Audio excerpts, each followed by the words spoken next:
여러분 반갑습니다. 자, 그 11주차 화상 강의에 이어서 12주차 강의를 시작하도록 하겠습니다.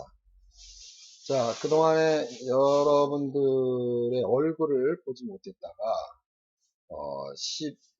11주차인 지난주에 여러분들을 보게 돼서 굉장히 한편으로 반갑고, 그동안 잘 지내고 있는 여러분들의 모습들을 보니까 빨리 이 강의실에서 강의를 좀 진행하면 좋겠다라는 아쉬움이 굉장히 많은 그런 상황이었습니다. 더불어서 여러분들의 여러 항목들이 어렵다고 하더라도 학생이 가야 될 본문에 대한 공부들은 지속적으로 이어갔으면 좋겠어요. 한편으로는 여러분들한테 지금 옆에 공사를 지금 계속하고 있어서 지연할 수 없어갖고 지금 이 강의를 진행하는 것에 있어서 소음이 좀 있어도 양해해 주시기 바랍니다. 그리고 이제 지난주에 공지했던 것처럼 13주차까지, 오늘 12주 다음 주까지는 이제 진도를 진행을 하고 14주인 그 16일이 아니라 15일 월요일이더라고요.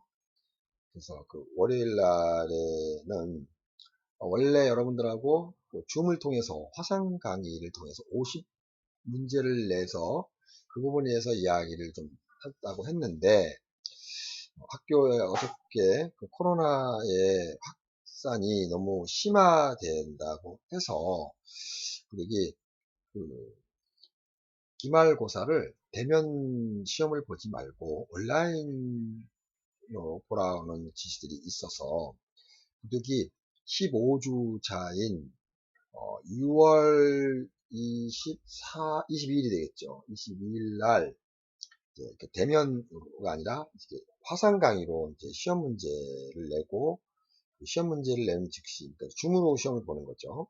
그러니까 50문제를 미리 내놓고 50문제 중에서 10문제를 줄여서 그때 시간별로 내가 여러분들한테 문제를 제시를 하면 답안을 여러분들이 나한테 이렇게 주는, 그러니까 문제 하나씩 답을 받는 이런 방식의 온라인 수업들을 좀 진행할까 하고 생각이 듭니다. 그래서 그러다 보니 다음 주에 줌을 하면 그 다음 주 또 줌을 하기 때문에 여러분들이 부담이 클 것 같아서 대신 다음 주에 50문제는 지금처럼 온라인 강의로 통해서 내가 추출해서 여러분들한테, 그게 우리 또 기록에 남으니까 여러분들이 또 다시 보고 싶으면 또 가서 시험 문제 몇 번 50번까지 할 수 있을 것 같아서, 그리고 50문제가 다 되고 난 다음에는 시험 보는 방식에 대해서 시연을 통해서 한번 보여주든지 방식을 뒤에다가 붙여 놓을게요. 그래서 이제 마지막 주 6월 22일 날 기말고사를 보는 방식으로 하도록 하겠습니다. 지금 기말고사의 평가 방법은 중간고사가 30점, 기말고사가 40점으로 되어 있는데, 이걸 좀 수정해 40점이 그 기말고사의 점수가 됐고 10점 올렸어요. 10문제니까 4점씩이 되는 거죠. 그 다음에 나머지 기말고사 40점은 평소 점수의 점수와 기말고사의 20점 플러스 40점을 그냥 또한 과제부터 이런 걸 점수를 환산해서 점수를 이제 매길 예정이고요. 나머지 출석은 20% 점수입니다. 상반기 때의 출석은 사실은 여러분들의 그 자주권을 굉장히 보호해주기 위해서 웬만하면 다들 출석으로 인정했었는데, 이제 그 중간고사 8주차 이후부터 이제 서서히 여러분들 몇몇 사람들이 수업 듣지 않는 것 같아서 그걸 강화시키기 위해서 이제 댓글을 통해서 이제 사실 댓글 올리는 거는 어렵지 않단 말이죠. 그 뭐 강의 듣는 어떤 관계없이 댓글 올리는 건 정말 어렵지 않은데도 불구하고 댓글을 올리지 않을 정도의 수업에 임한다고 그러면 이건 출석의 문제가 아니고 수업을 아예 안 듣는다는 경우가 생기는 것 같아서 이제 결석으로 처리를 했습니다. 결석된 친구들의 경우는 좀 자기 스스로를 한번 돌이켜볼 예정인 것 같고, 그 다음에 열심히 듣는 친구들에 대한 보호 차원에서 한 거니까 충분히 양해해 주길 바라요.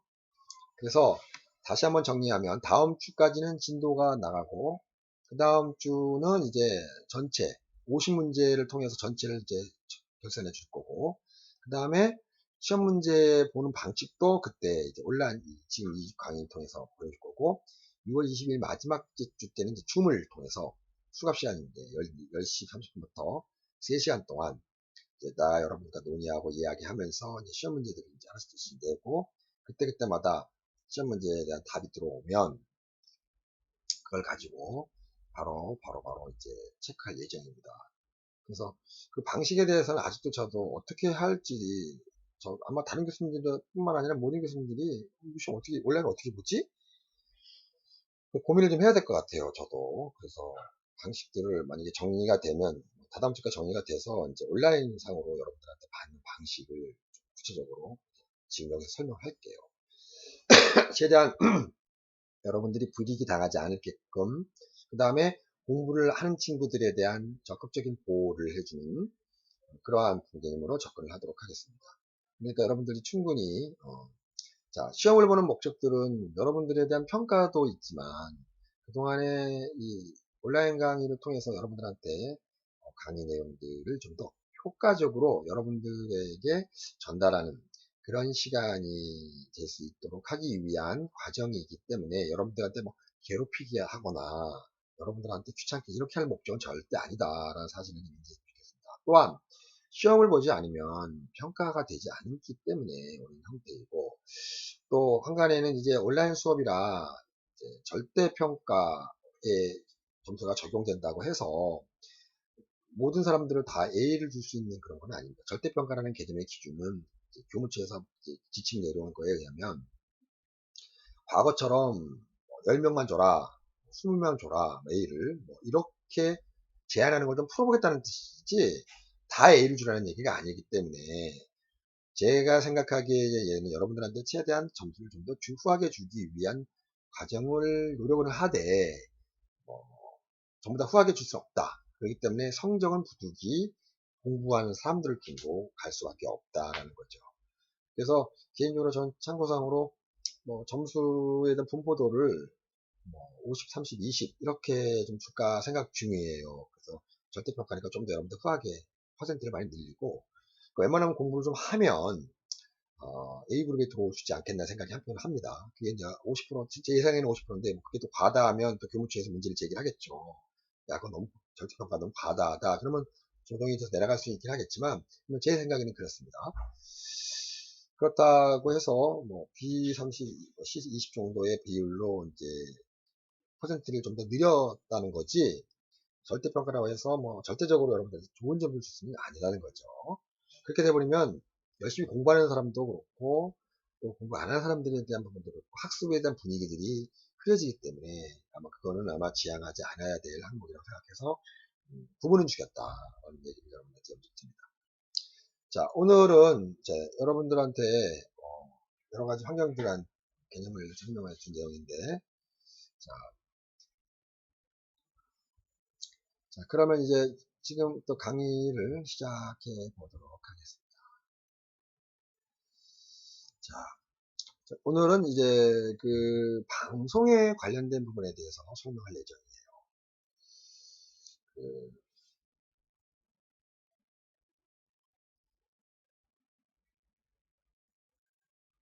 자, 오늘은 방송과 현대 사회에 대한 부분들을 설명해 볼게요.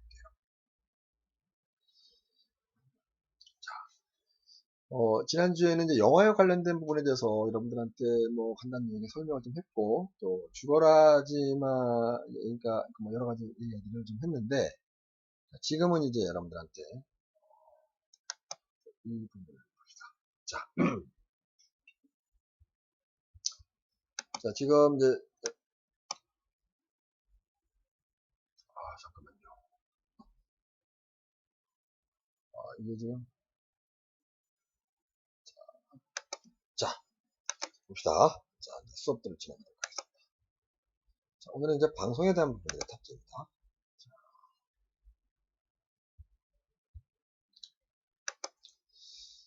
자, 내용을 좀 보시고,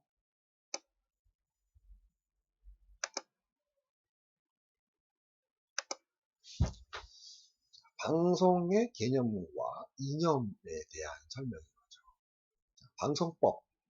방송은 이제 법으로 규정되어 있어요. 죄송합니다. 방송법은 방송 프로그램에 대한 기획, 편성, 제작을 공중에게, 그러니까 일반 대중에게 시청자라고 하죠. 전기통신 설비에 의해서 송출하는 시스템들을 방송법으로 규정되어 있어요. 이런 부분들은 법적인 규정이기 때문에 여러분들이 조금은 이제 인지를 좀 하면서 해야 되지 않겠느냐 생각을 합니다. 또한 그 저작권법에 대한 개념이 또 이번에 굉장히 올라오죠. 저작권법은 일반 공중에게 하여금 동시에 수신할 목적으로 무선 통신 유선 방법에 의해서 음성, 음향 또는 영상을 송출하서 저작권에 관련된 부분을 보호하는 개념의 접근이라고 하는데, 이 저작권법에 대한 기준은 좀 더 구체적으로 설명이 되어야 될 것 같아요. 이 부분은 좀 설명이 되어야 될 것 같은데, 그 다음에 인터넷 멀티미디어 방송법에는 멀티미디어라는 장르가 새로 생겼죠. 이제는 뭐 유튜브도 사실은 이제 방송의 일환이라고 이제 보더라고요. 미디어의 개념에 접근해서. 과거에 1980년대 초반이나 90년대 초반까지는 방송이라고 하면 90년도 초반이죠. 초반까지는 지상파 방송이죠. KBS, MBC, SBS에 대한 부분입니다. SBS도 90년도 초반에 존재하지 않았죠. KBS와 MBC만 존재했었단 말이죠. 유일하게 이 방송을 통해서 전국에 방송되어지는 시스템이었다가 1991년에 그 케이블 방송의 시스템들이 이제 만들어지고 30개 채널이 만들어지면서 그때부터 이제 본격적으로 케이블 방송 시대와 지상파 방송 시대가 공존하는, 그리고 더불어 공중파 방송이 너무 적다라는 그런 것에 대해서 SBS 방송들을 개국을 했죠. 91년도의 초반에. 그래서 공중파 방송이 이제 세계 방송이 되었고, 당대의 공중파 방송은 방송 채널로서의 막대한 영향력과 함께 그 광고 수익, 그리고 전국에 있는 문화 산업에 막대한 국민의 알 권리들 뿐만 아니라 정서적인 문화 환상을 하는데 일조를 했었어요. 그러니까 줄을 잃었죠. 그래서 많은 이익을 창출을 했고 그 권력에 대한 부분들도 굉장히 높았단 말이죠. 그러다가 케이블 방송들이 생기고, 그 다음에 지금에 와서는 이제 인터넷 멀티미디어 방송이라는 개념이 활성화되고, 심지어는 지금은 1인 미디어 시대가 되다 보니까 이제는 공중파 방송이 서야 될 자리가 굉장히 적어진 그런 환경까지 되었다는 얘기죠. 지난번에도 한번 강의를 해봤던 내용들 중에 하나가 MBC 부사장이었던 옛날에 쌀집 아저씨의 경우도 한번 만나서 얘기를 한번 경험해요.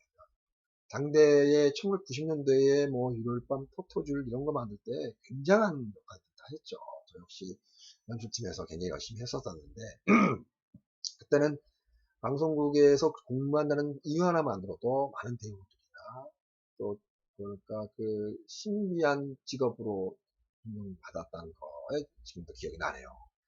근데 이제 지금에 와서는 이제 그게 좀 많이 바뀌었고, 그 다음에 이제 1인 미디어 시대에 누구나 이제 방송의 수용자이자 송출자가 될 수 있는 시스템으로 1인 미디어 바뀌면서 이제 많은 환경들이 바뀌었죠. 그러다 보니까 지금 이제 여러분들이 이제 보시면 알겠지만 굉장히 뭐랄까 어려운 환경들이 생기게 됐어요. 그래서 이제 지금 이제 여러분들이 이제 보면 알겠지만 시간을 보기 위해서 제가 살짝 요것만 적용하겠습니다. 시간을 좀 봐야 되니까.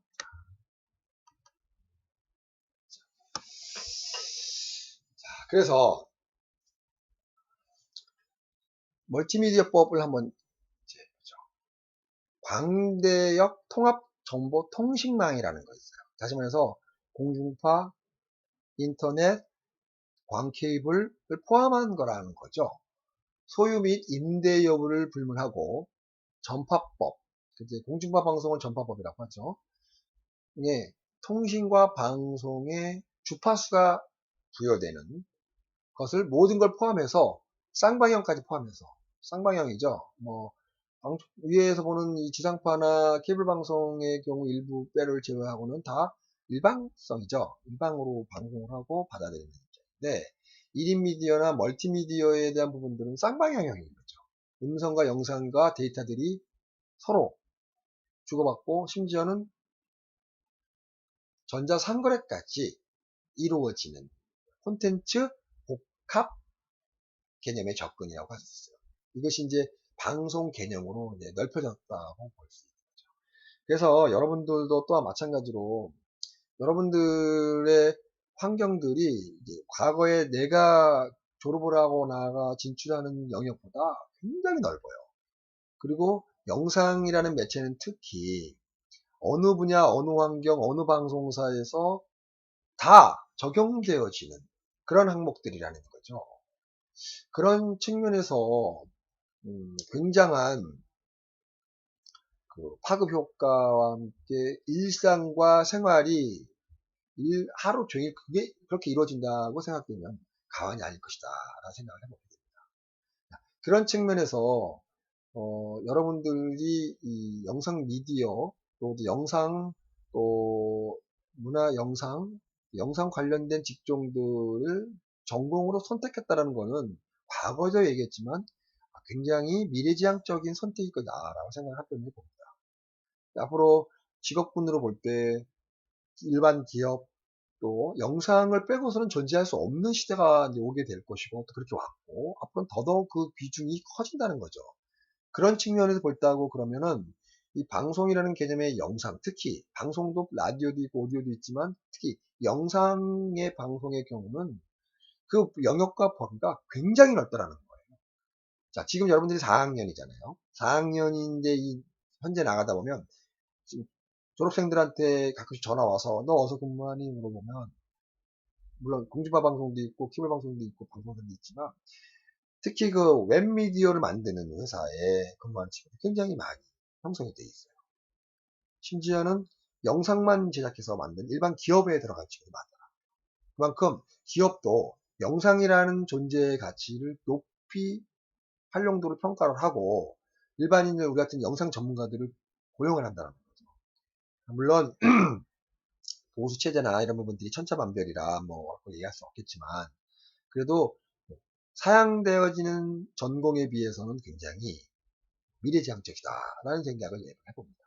자, 그런 측면에서 인터넷 멀티미디어 방송법은 그러한 환경과 트렌드를 그대로 반영이 되어지는 환경이라고 볼 수 있을 것 같습니다. 그런 측면에서 지금 내가 여러분한테 설명했던 것처럼 정리를 해보면 지금 제가 구두상으로 쭉 거리려면 자, 불특정 다수에게 불특정 인구 그룹에게 뿌려졌던 공중파 시대가 이제 아날로그 시대죠.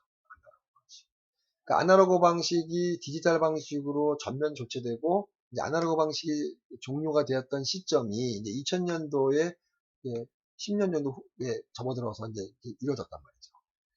아날로그 방식이 디지털 방식으로 바뀌어졌던 혁명은 이 영상에 대한 뿐만 아니라 전자, 과학 모든 분야에서 에디슨이 1차 산업과 2차 산업의 농수산업이 주로 이뤘던 시대에서 산업혁명으로 바뀌어졌던 역할을 했던 시대에 영향을 미치는 전기를 개발하는 이유로 증기 기반이나 이런 것들 원동력을 개발하는 과학적 측면의 접근에서 그 획기적인 역할의 기술이라고 하더라도 그런 기술만큼 아날로그 방식은 디지털 방식은 과거에 에디슨이 전기를 만들어서 보급한 거랑 같은 영향력의 효과를 봤다라고 전 세계적으로.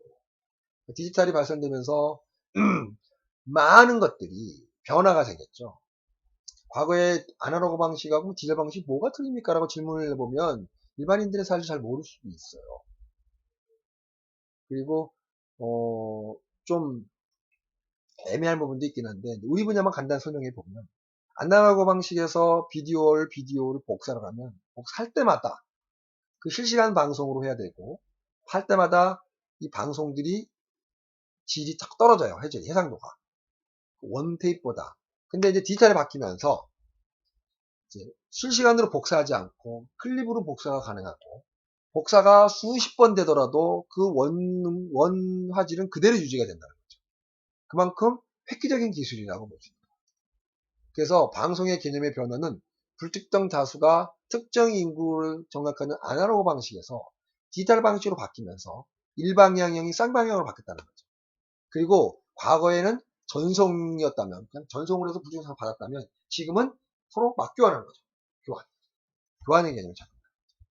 이렇게 바뀌었다. 이거는 핵심이니까 여러분들이 좀 기억을 하시면 좋겠어요. 그리고 방송의 서비스가 이제는 TV, 라디오뿐만 아니라 데이터, 이동 멀티미디어 방송 서비스까지.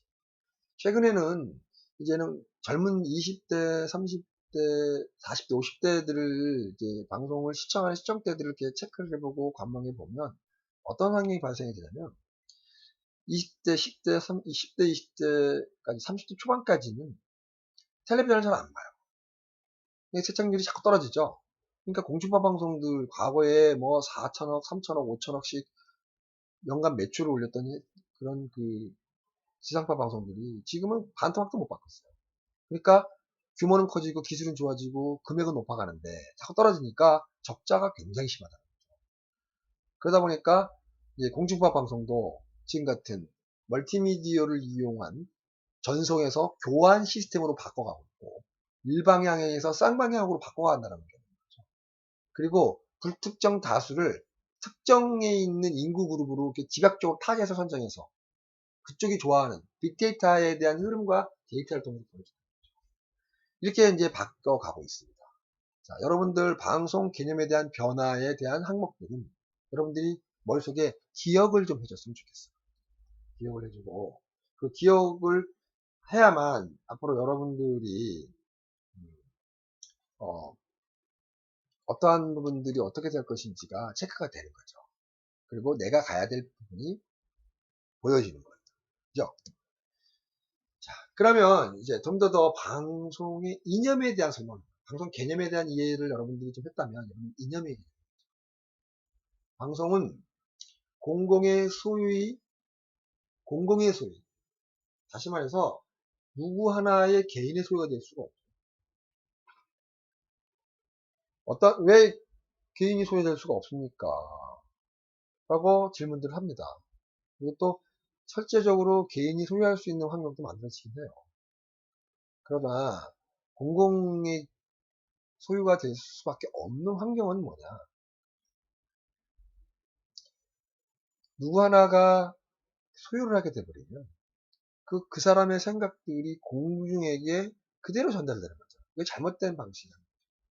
다시 말해서 시청자가 미디어의 공중으로서 공익적인 측면, 공적 이슈에 대한 의사결정에 결정적 역할을 하는 것이 집단이어야 된다는 거예요. 개념인 거죠.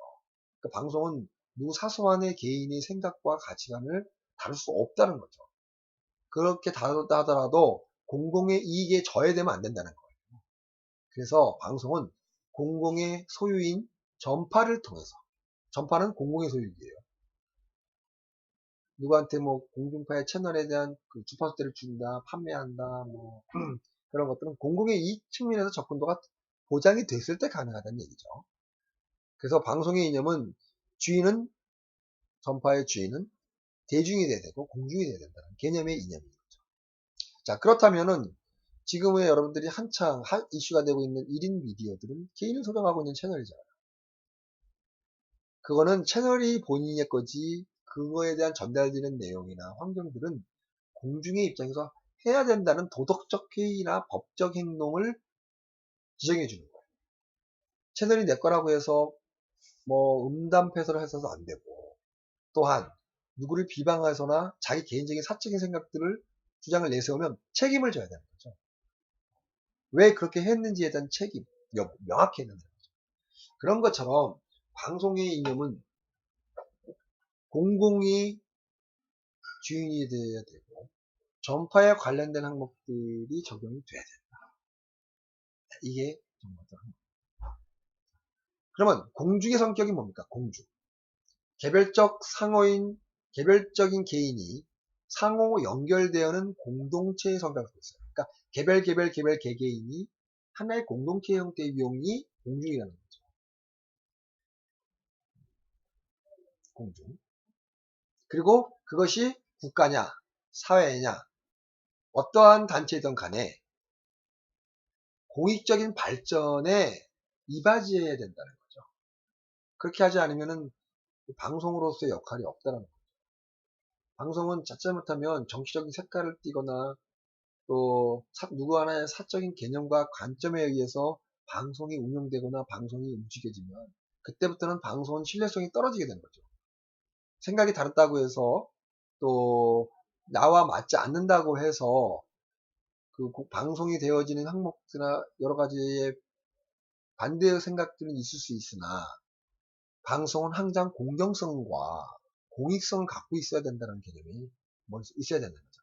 더더욱이 과거에는 심의위원회가 있어서 여기에 저해되는 모든 항목들을 캐치해주죠. 잘못됐다고 얘기를 해주죠. 그리고 그거에 대해서 수정이 안 됐을 때는 거기에 대한 법적 책임을 지게끔 해준단 말이죠. 근데 요즘에는 1인 미디어가 개발되고 댓글 문화가 완성이 되면서 사실은 거기 부분에 대해서는 공정성의 성격보다 좀 더 벗어나는 항목들이 있을 수도 있거든요. 일종의 방송이라고 하진 않지만 방송과 같은 맥으로 본단 말이죠. 왜냐면 일반 대중을 통해서 보내야 되는 개념 접근이니까. 자유로운 메시지의 수용과 여론의 모든 것을 참여 개방성을 갖고 있는 게 공중의 성격인데 거기에는 책임이 절대적으로 수반이 돼야 된다. 이게 방송의 공중의 이익이고 목적이자 성격들이라는 거죠. 그래서 법적으로 규정하고 있습니다. 방송의 공공성은 사회적으로 받아들이고 구현되어야 하는 공동의 가치와 추구하고 하는 이익과 관련되어서 이슈와 주제를 개인의 사적 편견에서 벗어나야 된다. 공개돼야 되고 상호 주관적인 방식의 이성적 토론이 가능하거나 방송을 통해서 공통의 감각이나 문화를 형성할 수 있는 책무가 있다고 얘기하는 거죠. 책임이라는 거죠. 책임. 무책임하게 1인 미디어를 운영하는 사람들은 바로 제재가 되죠. 그리고 간혹 나의 생각들을 얘기하잖아요. 그런 항목들이 있는데 그 부분에 역시 마찬가지로 그 항목에 대해서 본인이 책임을 지는 거죠. 누구를 비방하거나 누구의 사업적인 감각들을 얘기할 때는 내가 왜 그래야 되는지에 대한 책임을 지거나 아니면 거기에 대한 합당한 객관성 있는 논리들이 뒷받침이 돼야 된다. 이런 개념의 접근이 바로 방송 공공성의 개념의 접근이라고 생각하면 될 것 같습니다. 자, 그러면 이런 공인정성과 공익성들을 추구하기 위해서 방송법의 6조에 이렇게 규정되어 있어요. 자, 이거는 여러분들이 이제 앞으로 사회생활을 하고 방송국을 근무를 하거나 1인 미디어를 운영하는 멀티미디어의 뉴미디어 방송들을 접근할 때 항상 염두에 둬야 될 항목들이라 한번 쭉 1번서부터 9번까지의 제6조 1항, 2항, 3항, 4항들을 한번 여러분들과 같이 보면서 지켜야 할 것과 또 주의해야 될 항목들을 체크를 하는 그러한 시간을 갖도록 해보겠습니다. 자, 방송의 법 6조의 공정성과 공익성을 보면 방송에 의한 보도 프로그램, 뉴스 프로그램이죠. 근데 지금은 뉴스 프로그램들은 나름대로는 규정사항이 있기 때문에 정확하게 잘 지켜지긴 해요. 그런데 요즘에 이제 1인 미디어가 발달되면서 방송 프로그램처럼 진행이 되어 있지는 않지만 좀 저기 옆에 있는 사람들이 방해를 하는데 이해해 주세요. 방송의 부분들을 규정되어 있지 않지만 공정성과 객관성이 있어야 됩니다. 누구 하나를 편협하거나 공정성이 아닌 누구 하나의 개별인 사적 개념 접근해서는 안 된다는 개념이 접근. 방송은 성별, 연령, 직업, 종교, 신념, 계층, 지역, 인종 이유로 편성을 차별화되어서는 안 된다. 다만 종교나 성교에 관해서는 전문 편성이 이루어지는 거죠. 불교 TV, 기독교 TV 이런 거의 경우에는 그 영역 안에서는 가능하다. 그러니까 이제 불교 방송이 있고 기독교 방송이 있고 뭐 있잖아요. 이 영역 안에서는 자기의 교리나 이런 환경에 대한 부분에 대해서는 가능하다라고 풀어주고는 있어요. 그러니까 종교를 존중한다는 뜻이죠. 네. 또한 3조에 의하면 방송은 윤리와 정서적 감성 존중이다. 윤리죠, 윤리. 도덕적 K라는 거죠, 도덕적 K. 감정 개념의 접근인 거죠. 그러니까, 미국에서 언변을 했는데도 문제가 되지 않았던 것들이 한국에 했는데도 언변이 문제가 될 수 있어요. 이거는 이제 정서와 윤리가 틀려서 그래요. 정서적 문화가 틀려서. 근데 한국에는 괜찮았는데 유럽을 가니까 문제가 될 수 있어요. 이거는 이제 윤리적, 정서적 감성을 존중해야 된다. 그 자체적으로. 그리고 국민의 기본적 옹호와 국가 간의 친선 도모에 이바지해야 된다. 굉장히 포괄적이고 광범위한 내용이지만 이런 내용들은 굉장히 중요한 항목들이긴 합니다. 그 다음에 가장 중요한 포인트예요. 4조. 항상 이거 갖고 문제를 제기하고 국민의 알 권리에 대한 표현의 자유, 보호, 신장돼야 된다.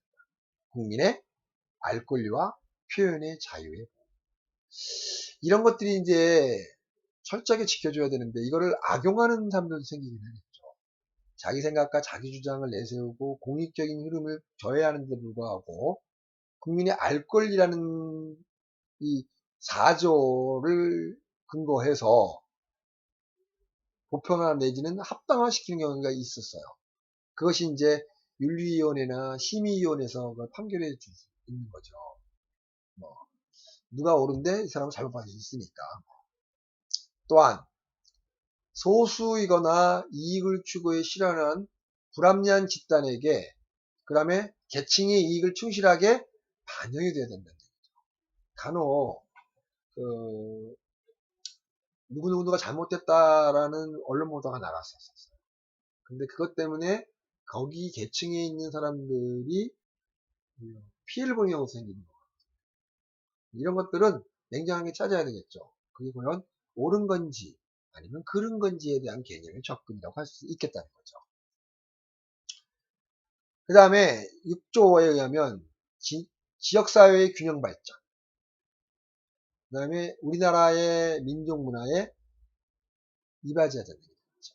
그래서 지역 발전을 위해서 지역 방송국들을 계속 개발을 하고 만들어주는 거죠. 그리고 예산도 편성해 주기도 하고. 그렇지만 우리나라의 경우에는 그렇게 노력은 하는데 비해서 아직도 중앙 집권에 대한 그 여러 가지 환경들이 수도권으로 몰려있는 상태는 어쩔 수가 없는 환경인 것 같아요. 많이 변화가 됐고 많이 환경이 좋아지긴 했었죠. 과거에 비해서. 그렇다 하더라도 과연 얼마나 바뀌었는지는 모르겠지만 아무튼. 그 다음에 이제 7조를 봅시다. 7조는 사회교육 기능. 사회교육이라는 개념은 우리 같은 대학이나 초중고등학교에 대한 국민이 가장 기초적인 기초에 대한 교육 기능 개념이 접근이 아니라 그러니까 국민으로서 알아야 될 사회가 갖고 있는 도덕, 정책, 뭐 문화, 예술 이러한 개념의 접근이라고 볼 수 있겠죠. 그런 교육 기능을 갖고 있고 신장해야 됩니다. 그리고 유익한 정보들에 대한 경우는 확산과 보급을 하는 목적으로. 그러니까 7조는 목적을 얘기하는 거죠. 그 다음에 질적 향상에 이바지해야 됩니다. 자기의 생활의 질적 향상.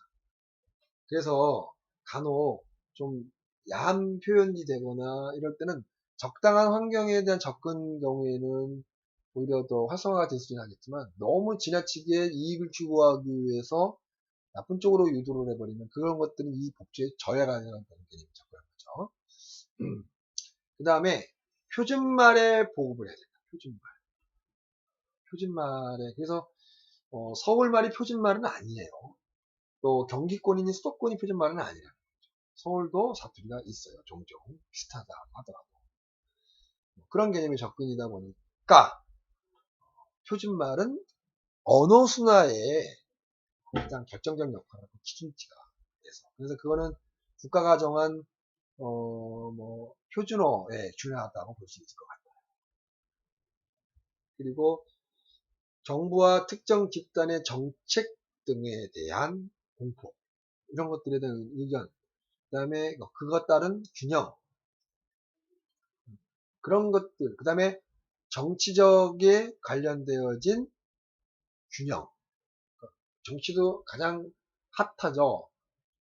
나쁜 쪽으로만 아니면 좋은 쪽으로만 아니면 어느 한 계층 어느 한 집단 당을 옹호해서도 안 된다는 거죠. 방송은 그렇습니다. 공공의 이익을 위해 존재해야 되고 객관성과 공정성이 있어야 방송으로서 역할을 한다는 거죠. 개개인의 생각과 가치와 이념에 의해서 방송이 만들어지고 제작되어서는 안 된다. 이게 그러다 보니까 여러분들이 이제 서서히 1인 미디어라든지 여러분들이 만들고 있는 내용물에서 이런 거에 져야 되는 요소가 있다면 지양을 좀 해야 되지 않나 하는 측면에서 여러분들이 4학년쯤 돼서 이제 앞으로 사회에 6개월 뒤면 이제 진출해야 되는 여러분들한테 한번 많이 배워하겠지만 구체적으로 인식을 좀 시켜주는 것이다 라고 생각하면 될 것 같습니다. 자, 그 다음에 공공성의 책무에 대한 개념인 거죠. 책무, 공공성의 책임, 의무, 법제도나 공적 기구에서 주어지는 항목들인 거죠. 참여 정책 결정, 개방적 정책 결정, 협력적 결정. 이게 방송 통치, 협치, 이게 증대의 개념이 접근입니다. 그래서 국가, 정부, 의회, 언론, 시민 이 세 개는 산업 견제를 하면서 정책을 결정하고 그 과정을 참여를 서로 해야 됩니다. 언론인의 역할이 그래서 큰 겁니다. 왜냐면 1번의 국가정보의회가 자기 집단 이익을 위해서 움직여지는 거를 시민이나 언론이 견제하고 또한 언론이 국가정책과 정부와 국가의회에 의해서 언론이 견제되고 있다. 이 두 가지의 이 항목들을 우리 시민 모든 국민들이 대중이 견제하는 이것은 곧 공공성의 책무에 대한 개념인 거죠. 남한테 알려지지 않으면 개인적인 뭐든지 상관이 없어요. 그건 자기의 사생활과 연장이니까. 그러나 공공의 이익을 위해서 공중의 방송을 탄다고 하면 책임 있는 자기의 언론 업무, 그 다음에 생각, 이념 이런 것들이 철저하게 정책 결정이든 무엇이든 간에 전제되고 수반이 돼야 된다. 라는 그러한 환경이라고 될 것 같습니다. 방송의 역사를 한번 봅시다. 방송의 역사. 방송의 역사는 과연 어떠한 항목들이 있는지. 자, 내가 이 부분을 설명할 때쯤 되면 여러분들과 한편으로 이렇게 좀 있는데 1867년 이탈리아인 마르코니가 무선 통신 기술의 특허를 획득합니다. 무선 통신 1867년도면 150년 정도 됐죠. 그 당시 때 이제 무선 통신에 대한 개념이 개발이 되면서 이제 방송에 대한 개념이 뜨기 시작했죠. 그리고 30년 그 다음부터는 이제 뭐 오디오, 그러니까 음성으로서는 이제 무선 통신에 대한 개념이 서로 사운드를 전송할 수 있는 그런 시스템이 발생이 됐어요. 그래서 이제 플리스트가 1907년에 소리를 전송할 수 있는 진공관을 발견했죠. 진공관을 그 전에 무선 통신은 뚜뚜뚜뚜뚜뚜 이런 개념의 신호만 전달이 되었던 것들이 2007년부터는 진공관을 개발하면서 음성이 전달되어 개발한 거죠. 그러다가 1912년에 라디오법이 개정되면서 라디오가 만들어서 이제 전 방송을 통해서 전파를 통해서 내보내는 그런 시스템이 되었습니다. 물론 1895년에 영화를 통해서 이제 영상이 서서히 방송 외적으로 존재하고 만들어지게 했겠죠. 그러다가 1920년도에는 라디오 회사가 설립이 됐죠. AT&G가 공동으로 이제 라디오 회사가 설립이 됐고 1922년의 경우에는 라디오 방송국이 설립이 됩니다. KDKA라는 웨스트하우스에서 1922년부터 라디오 방송국들이 만들어졌고, 그 다음에 이제 이 방송 프로그램을 통해서 스윙 모델을 최초로 1922년에 AT&T가 설립한 회사가 이제 방송 프로그램으로서 이제 스윙 모델을 처음 만들어서 최초로 구축하게 됐죠. 광고라는 개념이 접근이겠죠. 그러다가 1923년에 이제 브라운관, 영상을 만들고 영상을 송출할 수 있는 브라운관이 발명이 돼서 이제 그런 그때 3년이 지난 이제 뭐 NBC나 RCA라는 회사가 설립이 되고 본격적으로 광고 방송이 시작되게 됩니다. 그리고 이제 27년에가 이제 뭐 여러 가지 상이 많고 1948년에 미국에서 케이블 CATV가 텔레비전이 처음으로 상용화가 되기 시작합니다. 이게 이제 TV 방송의 시작이라고 볼 수 있을 것 같습니다. 이때 당시 때 텔레비전이 이제 안방에 영상이 극장에서 안방으로 넘어가면서 위기의식을 느끼고 영화계 쪽은 이제 70mm 대형 영화로 전환이 되는 시점이 바로 이 시점이죠. 그때부터는 이제 흑백 방송들이 계속 방송이 되고 있는 상황입니다. 흑백 방송이 된다는 그 자체만 가지고도 그 당대에 굉장한 핫 이슈였던 거죠. 그 다음에 이제 닉슨 대통령과 케네디 대통령의 대선에 텔레비전 토론이 이제 정치적으로 1960년대에 처음으로 방송이 정치와 연계해서 하게 됩니다. 그리고 1962년에 최초의 위성방송, 그때 당시 때는 자체적으로 그 근거리나 뭐 지상파로 전파가 정보됐다면 이제 위성에다가 공중 송출을 하고 위성에서 다시 재송출을 쫙 해서 그 송출되어지는 부분들이 광범위하게끔 만들어진 게 1962년에 그전에는 이제 뭐 사립방송들이 많이 생기고 뭐 하다 보니까 이제 공공성이나 객관성들에 대한 부분들을 덜 체크받았다가 가면 갈수록 이제 토론이 만들어지기도 하고 하다 보니까 공영방송에 대한 그 욕구들이 좀 필요하게 되는 거죠. 왜냐면 사적인 방송으로 계속 나가다 보니까 아무리 공정성과 객관성을 유지한다 하더라도 그 부분에 대한 견제 대상이 되지 않고 국가 정책이나 국가가 갖고 있는 것에 대해서는 어떻게 할 수 없는 상황이라 공영방송들이 이제 만들어지게 되죠. 우리나라의 경우에는 KBS가 공영방송으로서 방송이 시작됐죠. 이게 이제 미국의 롤 모델인데 미국 모델들을 그대로 가지고 와서 한국에 만들어진다는 게 거죠. 그 다음에 이제 그 이후로 이제 쭉 지금까지 오게 된 건데,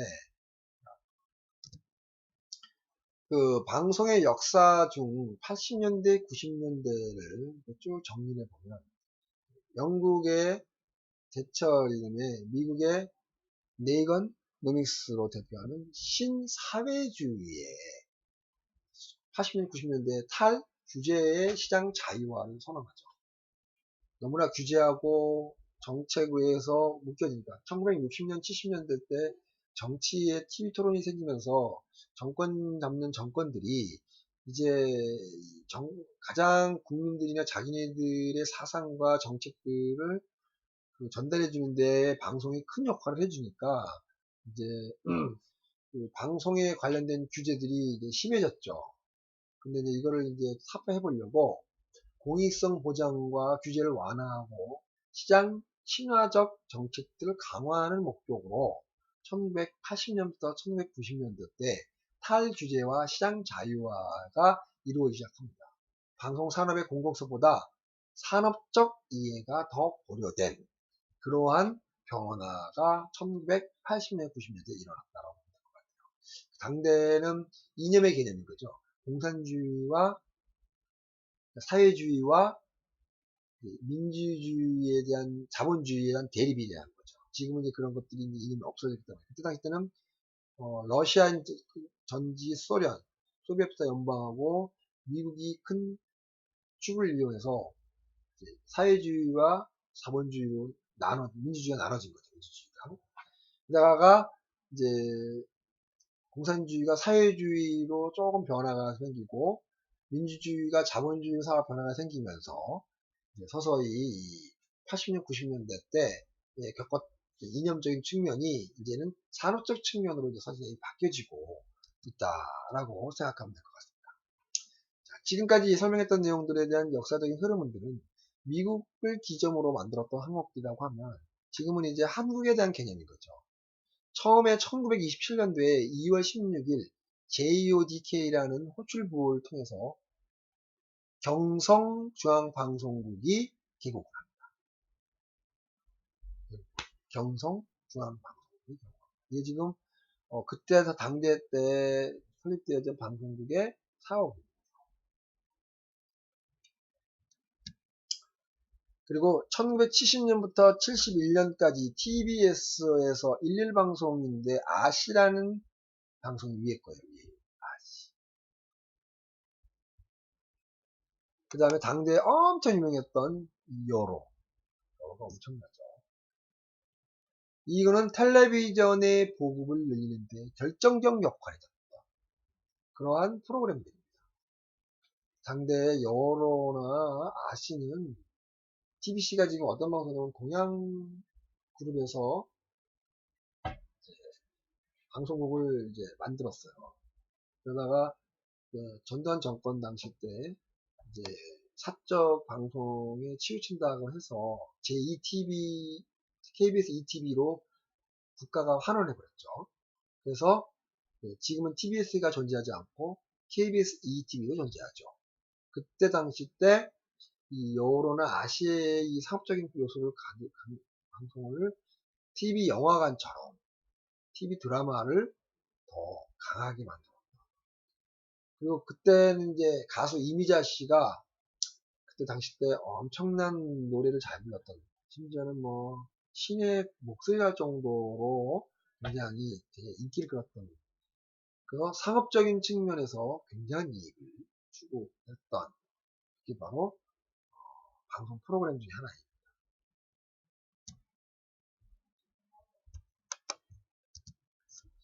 우리나라의 방송 역사들을 한번 쭉 훑어보시죠. 앞에 부분은 미국을 중심으로 전 세계가 갖고 있는 항목이라고 하면 1927년도 경성방송국 DODX 호출부호로 개국을 하죠. 그때 당시 때는 일제 강점기라 일본 놈들이 죄송합니다. 일본이 한국을 강제에 제가 하면 안 되는데 미안합니다. 여러분 알고 계세요. 절대.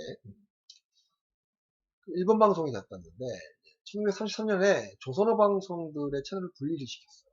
조선어 방송. 대단했던 것 같아요. 그 다음에 1945년에 독립이 선언되고 독립도 인정을 받아서 ITU부터 독자적 호출부호를 확장해봤죠. 국가에. 예. 그리고 이제 그전에는 이제 뭐 일본에 대한 그 압박 때문에 이제 일본 소속에 대한 개념의 JODK라는 호출부호를 가졌다고 하면 바뀌었다고 할 수 있습니다. 그리고 이제 1956년엔 HLKZTV 종로 방송국이 최초로 TV 방송을 시작합니다. 그러니까 1956년에 한국은 처음으로, 그러니까 전 세계가 1948년도부터 50년대 초반에 텔레비전 방송이 시작됐다면 한국은 1950년대에 6.25를 겪게 되죠. 한국 전쟁을 겪고 남과 북이 전쟁을 치르면서 텔레비전의 개국을 절대 생각해본 적 없었어요. 그로부터 6년 되던 해 TV 방송이 처음으로 종로 방송국의 이름으로 개국되죠. 그리고 5년 지나서 현재 국가가 KBS라는 국가방송을 개국합니다. 그리고 1961년에 지금의 MBC 문화방송이 개국합니다. 1961년에 KBS와 같은 동급으로 했고, 그 다음에 DBS가 개국되는데, 사실 DBS는 저도 참 생소합니다.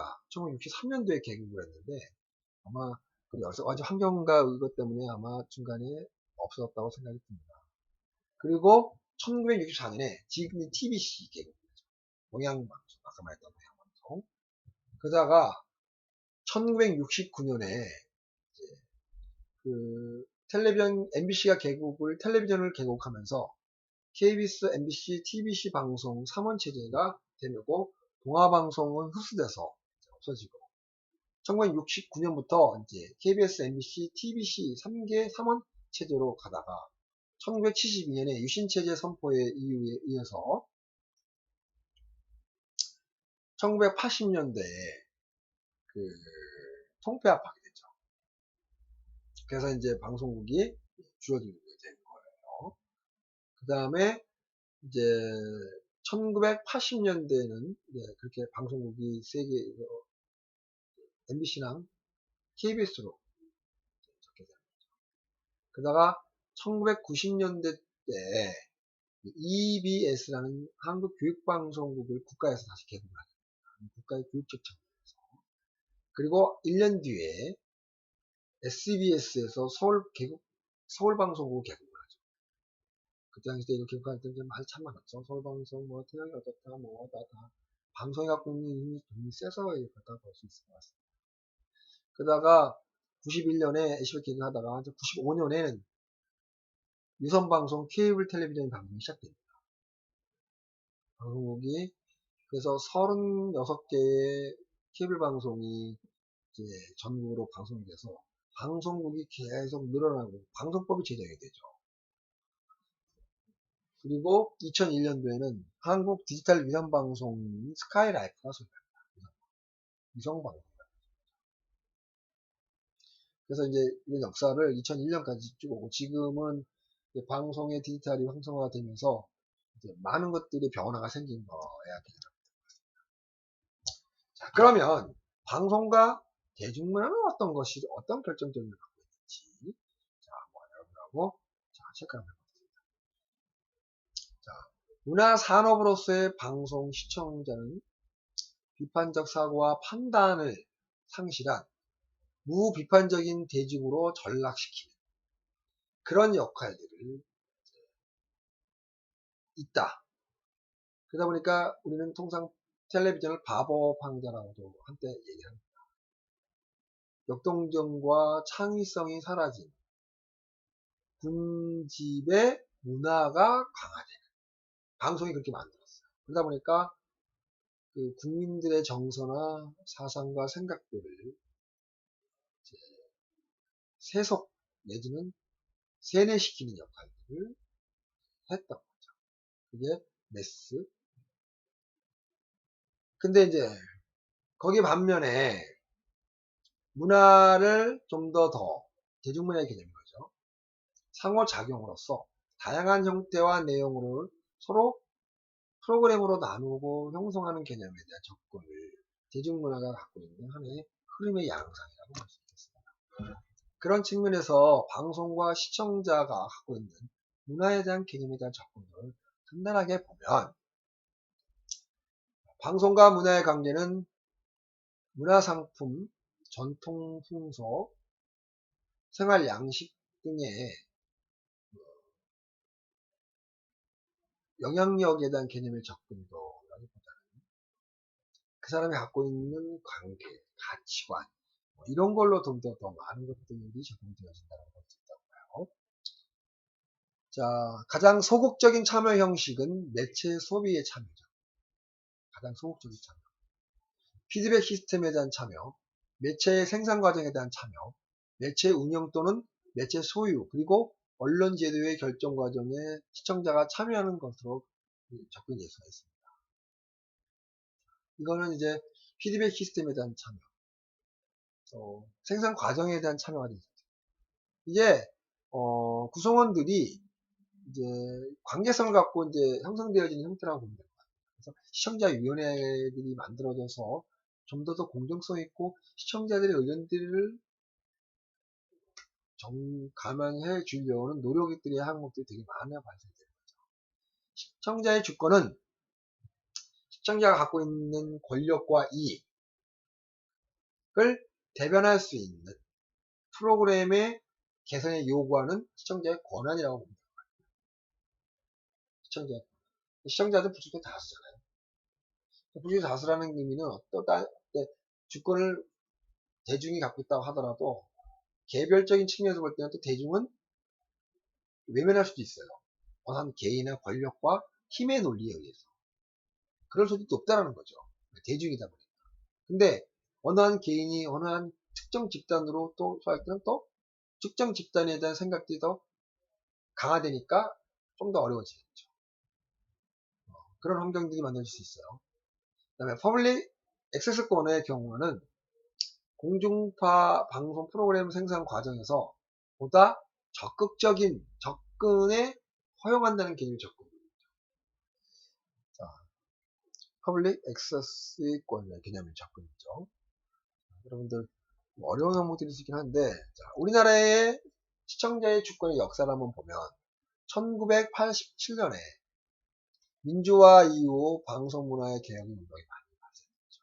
그전에는 정권 정책들의 정책에 많이 홍보하는 홍보수단으로 활용했다고 그러면, 물론 지금도 그 변화는 계속 과제이긴 합니다. 정치와 연계하면 안 된다고 해서 1992년에 SBS 옴즈맨 방송 프로그램들이 만들어지기 시작하면서 이제는 서서히 시청자가 갖고 있는 이 시청자 주권들을 방송을 통해서 계속 보여주어진 거죠. 지난번에 첫 번째 여러분들한테 제가 하는 방송 프로그램도 이런 쪽의 측면의 일환으로 방송 프로그램들을 편성하는 편성 중에 하나라고 볼 수도 있긴 합니다. 그 다음에 93년도에 MBC, KBS가 온문이 방송 프로그램들을 만들었죠. 그때부터는 이제 그 시청자들의 주권들을 살려주겠다는 의지에 의해서 많이. 그리고 93년도에는 TV 끄기 운동까지 났어요. TV가 워낙에 바보 상자의 형태의 이용으로 바뀔 수 있을 것 같아서 뭐 그렇게 해서 2000년도에는 시청자의 제작 프로그램에 의미 편성 규정이 됐어요. 지금 아까도 살짝 얘기했지만 TV를 말한다. TV 비평 이 프로그램들은 이 시청자 제작 프로그램의 의미 규정에 의해서 시청자가 참여하는 그런 시스템에 의해서 만들어진 프로그램이다 라고 생각하면 됩니다. 법적에 의해서 만들어진 거죠. 그러다 보니까 인기를 추구하는 것보다는 의무의 개념을 접근이라고 할 수 있죠. 거기에서 계속 방송 프로그램이 공정성과 공익성을 갖고 있는지에 대한 견지를 계속 한 개념이라고 볼 수 있을 것 같습니다. 그리고 2002년도 이제 월드컵이 있을 당시 때는 시청자 미디어 센터들이 만들어져서 시청자 미디어 센터에서 이제는 시대의 트렌드와 여러 가지 환경들을 적극 수렴하기 위해서 시청자가 직접 제작을 하는 시스템들을 국가에서 지원해서 만들어낸 시스템이 된 거죠. 뭐 카메라 쪽에서 정책 같이 하기도 하고, 그 다음에 이제 2012년엔 공정방송을 위한 MBC 최장기 파업이 시작되었는데, 그 부분에 대해서는 주권적인 역사이긴 한데, 환경이 있습니다. 다음. 이번에 이제 우리나라가 유일하게 전 세계 중에 단일 민족인데도 불구하고 국가의 분단이 있는 마지막 유일한 국가입니다. 독일과 한국이 있었는데 독일은 진작에 베를린 장벽이 무너지면서 하나가 되었고, 물론 한국 과정에서 동유럽과 동독과 서독이 동독을 흡수하면서 서독의 정적인 그런 힘들이 많이 있었는데, 합치는 과정 속에서 굉장히 일어난 일이긴 하겠지만, 그래도 지금의 90년대 동독이 통일 이후 전 세계의 냉전의 시기가 이제는 이제 그 한반도에 탈냉전이 되었는데 불구하고 한반도는 아직도 그 냉전 기술이 이루어지고 있죠. 북한과 한국이. 사실 북한과 한국에 이렇게 냉전을 일으키면 일으킬수록 주변 국가들이 이익이 많아져요. 우리는 이념과 생각과 적대에 대한 개념의 접근도를 하기 위해서 중국과 일본과 미국의 눈치를 봐야 되는 그런 환경 속에 주어지기 때문에 아무리 우리 이익보다는 주변의 이익들을 많이 배려해야겠죠. 그래야 지금 분단 국가가 갖고 있는 부분이 그거예요. 그러다 보니까 어려운 것들이 많은 것 같아서 않습니다. 그러다 보니까 통일과 방송의 역할은 크다 뭐 할 정도로 이뤄진 거라고 볼 수 있을 것 같습니다. 방송 뉴스를 비롯해서 언론의 냉전적 시각이 아직도 존재한다. 이렇게 됩니다. 북한 방송이 나오게 되고 여러 가지 환경들이 만들어지면 지금도 북한의 경우에는 지속적으로 저한테 계속 그 얘기를 합니다. 그 다음에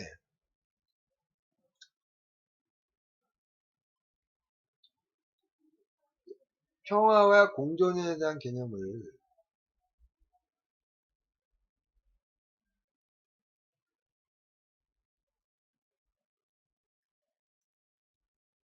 자, 방송의 내용과 형식이 국민과 국가의 통합에 대한 개념으로 접근할 것이다.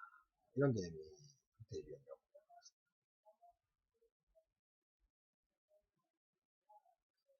그 다음에 상대 지역 국민들과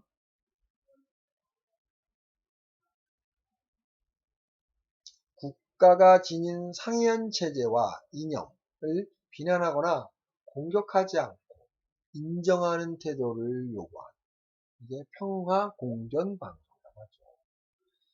굉장히 많은 노력들이 필요합니다. 그런데 자꾸 그 상대 국가들이 방송을 통해서 자기네들에 대한 요구사항들을 요구하다 보니 자꾸 이런 게 무너지게 되죠. 주장과 논평이 계속 축소되고 객관적인 정확한 정보만 전달이 좀 돼줘야 되는데 자꾸 주장과 논평을 통해서 그 자기네 자국의 이익을 갖다가 얘기하고 추가하다 보니까 좀 애매모호한 상황이 발생되기도 합니다. 그래서 평등한 방송, 평등한 환경, 평화의 방송이 공존하는 핵심적인 요소라고 볼 수 있습니다. 자, 우리나라의 통일방송의 현황을 보면 체크를 한번 해보도록 합시다. 전체 방송 제작과 방송 시간이 매우 적어요. 각 MBC나 KBS, SBS 방송마다 통일에 어쩌고 해서 일주일에 한 60분 정도 하나 정도 프로그램이 편성되어 있죠.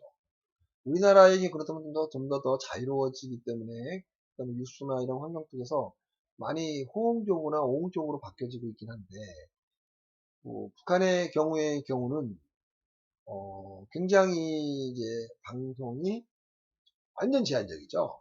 심지어는 알 권리조차까지도 막는 그런 현상이 보면 안타까운 부분이 없잖아요. 북한은 어떻게 돌아가고 어떻게 환경이 바뀔지는 모르기 때문에 저희가 논할 수 있는 사항은 아닌 것 같고 북한의 통일 관련 방송을 토요일 오전이나 일요일 날 낮 시간에 방송이 되면서부터 시청률이 매우 낮게 편성이 되죠. 그만큼 통일에 대한 관심도나 이런 것들이 약하다고 본다는 거죠. 포맷, 코너 이런 것들도 큰 차이가 없어요. 왜냐면 방송에 대한 내용들이 이런 것들을 수바이가 쉽지가 않거든요. 창의적인 새로운 내용의 기획의도가 이루어지지 않는 그런 부분들이 좀 약하다는 생각이 납니다. 또 통일방송 이외에 정기방송 이외에 특집방송 프로그램을 제작, 방영하거나 정규방송 프로그램을 통해서 일회성이 많이 제작되어지고 방영돼요. 뭐가 하나 이루어진다면 그때만 방송돼요. 그리고 가면 갈수록 이건 이제 제 사견입니다만 가면 갈수록 우리 사회가 갖고 있는 환경들이 서서히 특히 우리나라 대한민국의 경우 환경을 만들어지는 그런 환경들이 통일로서에 대한 개념들이 많이 사그라졌긴 했어요. 연령이 높아지고 시대가 많이 고 세월이 많이 흐름으로써 그만큼 이제 그 과거에 비해서 통일에 대한 절실함이 좀 더 많이 좀 사라진다는 그런 추세가 있지 않겠냐, 한편으로. 왜냐면 생활이 너무 바뀌고 급변하니까. 그리고 분단이 지금 거의 70년 정도까지 유지가 되다 보니까 75년 정도 됐죠. 그러니까 이제 세대가 바뀌고 세대가 바뀌었죠. 태어나신 분들이 이제 영원히 이제 서로 존재하지 않는 같은 민족이지만 그런 얘기다 보니까 아무래도 더 멀어질 수밖에. 과거에는 부모님이나 더 할아버지 세대 때는 북쪽에서 연관되어서 가족들이 있기 때문에 좀 더 강화되었었는데 지금은 이제 그런 것들이 다 돌아가시는 부분들이 생기니까 지금 여기 여러분들이 보시면 통일 관련된 방송 프로그램들에 대한 개념을 설명해 봤어요. 이거는 이제 여러분들이 그냥 교양 차원 접근해서 지상파 방송 텔레비전 KBS, MBC가 2개, 남북의 창과 통일전망대가 이루어지고 있죠. 토요일날 방송이 되고 일요일날 방송이 됩니다. 시사 교양 프로에서 만들어지게 되고 기획 의도는 아까 다음과 같이 북한에 대한 관심 이해폭을 넓히는 데 목적들이 좀 있고요. MBC의 경우는 조선중앙TV의 이면을 분석해서 방송 프로그램들, 영화, 북한의 영화, 탈북자들에 대한 증언, 이런 것들을 알리는 목적으로 통일전망대를 계속 운영해 오고 있습니다. 종합편성 채널에서 보면 TV조선에서 북한 사이드 스토리라는 방송 프로그램을 일요일날 오후 9시부터 일요일 밤 방송 프로그램 잘 안 보는 시간대에다 편성해 놓죠. 그만큼 객관적인 눈으로 북한의 현실을 들여다보고 한반도의 주변 정세들을 이제 살피는 그러한 프로그램들이라고 합니다. 채널 A에서는 이제 만나러 갑니다라는 프로그램, 남북의 화합을 모색하는 버라이어티 쇼로 구성되어 예능 프로그램. 그리고 케이블 방송에서는 이제 뉴스 Y하고 그 다음에 CGN TV가 반갑습니다. 또 북한은 지금이라는 보도와 토론 강연이라는 프로그램을 통해서 통일 방송 프로그램들, 이게 2014년 4월 기준.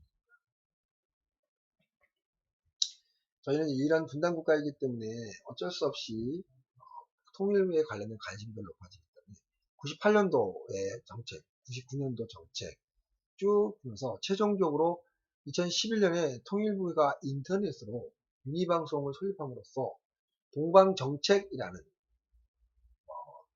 유럽, 대소련 이런 것들에 대한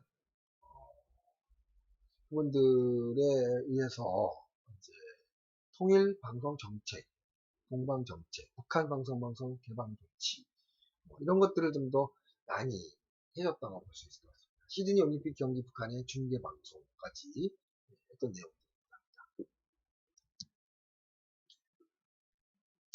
자, 공영방송의 정체성과 위기에 대한 설명과 함께 마무리 정리를 대충 한번 해보도록 하겠습니다.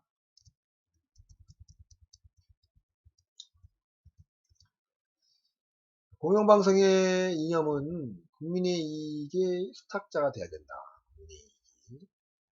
그리고 이제 영국 정부의 BBC 방송을 보면 국민의 이익의 수탁자에 공고하고 왕실에서 1927년도에 공영방송으로서의 최초를 제정했고 공영방송에 대한 개념을 적극 추진했다고 볼 수 있을 것 같습니다.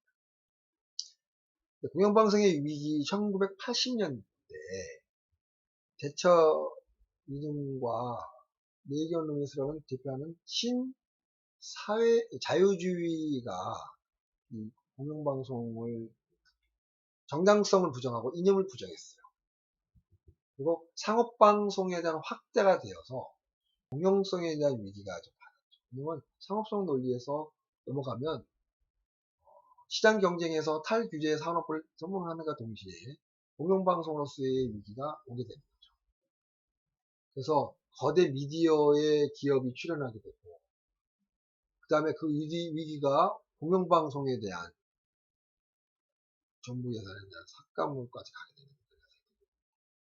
그래서 상업화와 공영방송은 항상 견제해야 되는 부분이 하나라고 볼 수 있습니다. 그 다음에 우리나라의 공영방송을 한번 봅시다. KBS와 EBS가 정부가 직접 규제화하는 것이죠. KBS.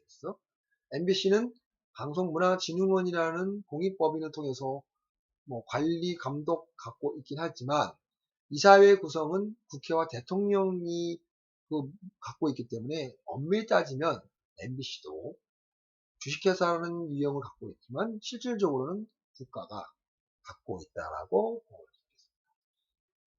뭐 이사회조차 가지고 KBS 이사도 문화진흥에서도 다 국가인 국회와 대통령이 추천하기 때문에 그래서 공영방송, 반공영방송이라고 하죠. 그 다음에 정부와 정당으로부터 정치적 중립과 독립성이 훼손되는 현상이 생깁니다. 공영방송에 대한 개념은. 그래서 2010년에 인권위원회에서 특별보좌관이 조사가 나왔고 2012년은 공정방송을 위한 MBC, KBS, YPTV에서 파업이 한때 일어나고 있었습니다. 공정방송 포럼에서. 유미디어에 대한 이야기를 한번 해보면서 전체적으로 매력했습니다. 유미디어의 개념은 이제 1인 미디어, 소셜 미디어, 스마트 모바일 기기, 어플리케이션, 보급 확대, 뭐 이런 것들 때문에 굉장히 많은 것들이 여러분들이 너무 잘 알고 있어서 제가 굳이 설명이 필요할까 생각할 정도로 지금 현재 일어나고 있는 형태이죠.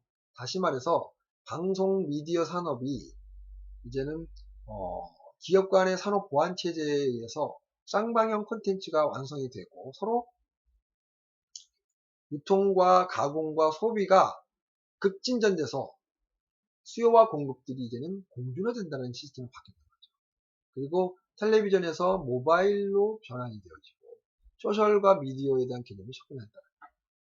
그래서 유니버스 시나리오라는 개념이 됩니다. 단말기나 콘텐츠나 네트워크를 시청자와 이용자를 포함해서 커뮤니티를 적극적으로 방송 산업에 적용시키는 시스템. 유니버스 시나리오라고 합니다.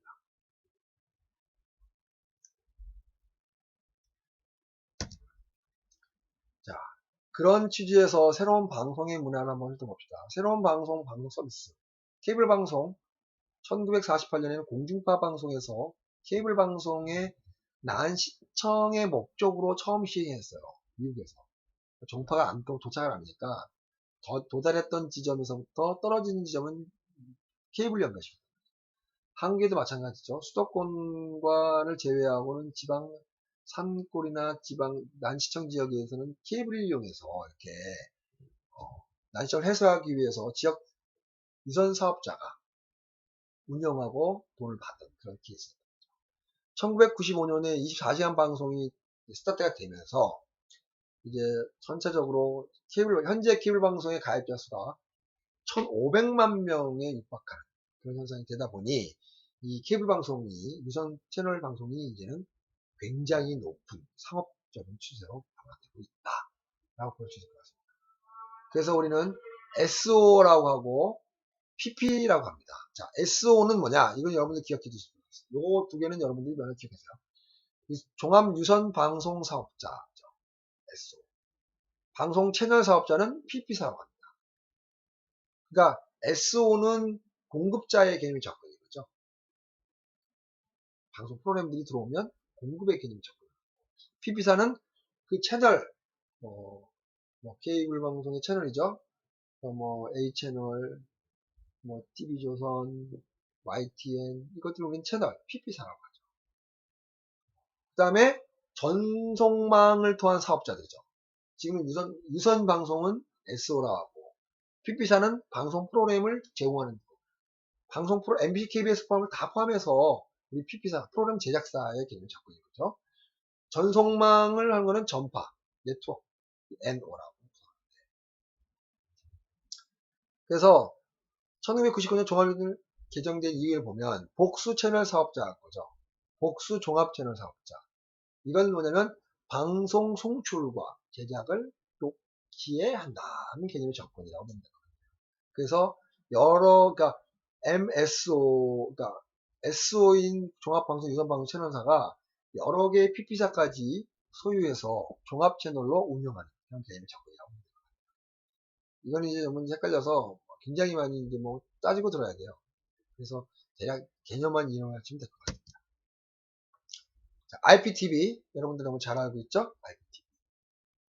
자, 인터넷 프로토콜 텔레비전이죠. VOD 서비스를 적용시켜주고 케이블 방송과 지방파 방송들을 접근해주는 방송. 그죠? 인터넷과 정신통신 기술과 전송망을 고도화해서 통신과 방송이 합쳐한 지금 성공한 케이스 중에 하나죠. 그래서 IPTV의 법을 우리는 인터넷 멀티미디어 방송법이라고 입법화할 정도로 IPTV는 굉장한 현재 여러분들이 보고 있는 방송 프로그램들에 대한 텔레비전들이 다 IPTV로 전환되어졌다고 봐도 가능하다라고 볼 수 있습니다. 자, 이 구성이라는 부분들과 이런 부분들은 이제 뭐 그렇게 크게 여러분들한테 제공되는 항목들이 아니라 어려운 항목들이라서 쌍방향이 가능한 정도 수준만 뭐 이해하면 될 것 같습니다. 그 다음에 서비스를 보면 케이블 방송들에 대한 채널을 운영하면서 송출하는 역할을 하고 인터넷이라는 통신 네트워크를 통해서 채널을 수용한 만큼 채널이 많은 채널이 수용할 수 있다. 그 다음에 웹을 기반으로 하기 때문에 콘텐츠들을 개발하고 공급하는데 아주 용이하게 사용되고 VOD 서비스를 운영하고 있어서 공급자에게 다양한 서비스를 제공해주고 있다. 지금 여러분들이 보고 있는 이 부분은 뉴미디어의 IPTV의 개념도라고 보면 될 것 같아요. 이거는 그냥 참고 삼아 해주세요. 소셜TV. 자, IPTV가 인터넷 네트워크 기반으로 한 TV 방송 쌍방향 플랫폼이 구동되어지면서 소셜TV가 됐죠. 사회적인 서로 소통하는 개념이죠. 그러니까 과거에는 부주등 다수가 형성되었다고 하면 지금은 쌍방향으로 서로 주고받는 그런 시스템의 형태라고 볼 수 있는 것 같습니다. 최근에는 스마트 TV라는 형태의 이용으로 많이 만들어지게 됐죠. 그리고 지금은 이제 그 소셜 TV 내에서도 모바일 텔레비전 방송 시스템으로 이제 전환이 되고 있어서 개개인의 기계가 이제 보급되어지는 그런 현상이 생기게 됐습니다. OTT라는 서비스가 이제 만들어져요. OTT라는 자, 웹을 이용해서 하나의 채널들이 이제 웹을 통해서 OTT를 통해서 만들어서 콘텐츠와 단말기들이 일체형 형태의 이용으로 구글 TV, 애플 TV, 그죠? 그 다음에 TV, 그 다음에 훌로 이렇게 방송들에 대한 개념이 이렇게 형성되고 있어요. 구글 TV의 경우는 유튜브 콘텐츠를 전 세계에 공급함으로써 엄청난 인기를 높은 그런 텔레비전에 보람될 것 같고 애플 TV는 ABC 방송과 폭스사와 콘텐츠를 24시간 방송되어지는 VOD 서비스를 제공하기도 하고 그 다음에 넷플릭스는 여러분들이 잘 알고 있지만 KBS 방송사, 지상파 방송사 뿐만 아니라 파라마운트 여러 가지, 그 다음에 국내의 여러 환경들을 다 집약해서 방송 프로그램 뿐만 아니라 영화에 대한 부분들을 공급하는 OTT의 시장이 활성화되고 있는 시점이 될 것 같습니다. 앞으로 뉴미디어의 기술이 발달되면서 방송이 되면서 OTT 시장들은 굉장히 이제 앞으로 더 큰 활성화가 될 것이다. 지금 넷플릭스하고 애플 TV나 구글 TV들이 지금 전 세계의 방송 채널을 하나로 연결해서 네트워크가 형성되면서 물지의 대기업으로 떠오르는 그런 시스템으로 전환되고 있는 그런 과정을 보였어요. 그래서 OTT에 대한 관심은 앞으로도 여러분들이 더 많이 가져야 될 항목들 중에 하나라고 생각합니다. 이렇게 방송에 관련된 부분을 첫 도입부부터 지금까지 한번 쭉 훑어봤습니다. 여러분들이 앞으로 방송국에 취업을 하거나 지같이 OTT의 회사에 취업을 하거나 아니면 소셜미디어나 1인 미디어 회사에 출연하거나 여러분들이 취업을 하게 될 경우엔 좀 더 체제적인 구성을 알게 하기 위해서 제가 만드는 강의라고 생각하고 여러분들에게 취업 활동에 굉장한 도움이 됐으면 좋겠습니다. 자, 오늘 수업을 마치고 다음 주에 수업 한 주 더 진행해 나간 후에 이번 학기를 정리하려고 하겠습니다. 감사합니다. 수업 듣느라고 고생 많았습니다.